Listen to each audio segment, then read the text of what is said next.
Jadi, berikutnya bagian terakhir. Jadi apa saja sih tantangan di dalam reinforcement learning? Jadi tantangan di dalam reinforcement learning itu terjadi ketika ada banyak keadaan dan tindakan. Ya. Kemudian di setiap episode itu bisa berakhir tanpa reward. Nah, itu juga menjadi challenge ya. Terus ketika ada jalan yang eh, menyempit pada saat menuju reward. Dan misalkan itu diatur dengan waktu gitu ya. Sehingga dia harus bagaimana menemukan cara atau policy yang paling baik tapi dengan cara yang cepat. Sehingga contohnya seperti ini ya. Jadi kalau ini ada kotaknya dia menjadi lebih banyak, kemudian episodenya juga bisa menjadi tidak berakhir ke reward, ya.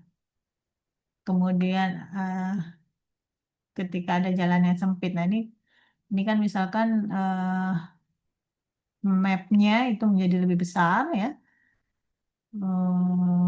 Kolomnya satu dua, sorry barisnya satu dua tiga empat, sedangkan kolomnya jadi satu dua tiga empat lima, jadi semakin panjang gitu ya. Maka di sini setiap langkahnya itu dia kira-kira 50%-nya itu akan bisa mencapai jalan yang salah ya. Dan untuk mencapai goalnya itu probabilitasnya hanya 0,01 gitu. Ya, jadi pasti semakin kompleks lingkungannya, semakin kompleks domain di dalam reinforcement learning itu pasti akan memberikan lebih banyak challenge ya.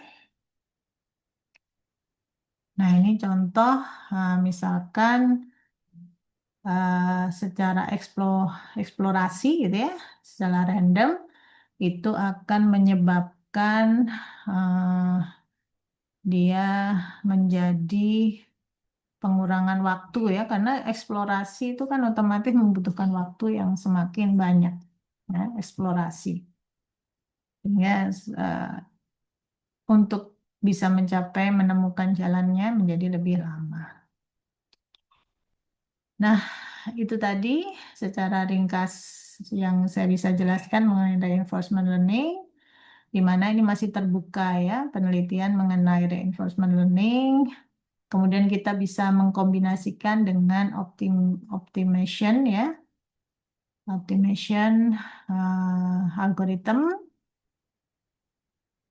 dan AI ya. Jadi kita bisa mengkombinasikan. Kemudian juga tentu masih banyak algoritma lain selain Q-learning yang belum kita bahas.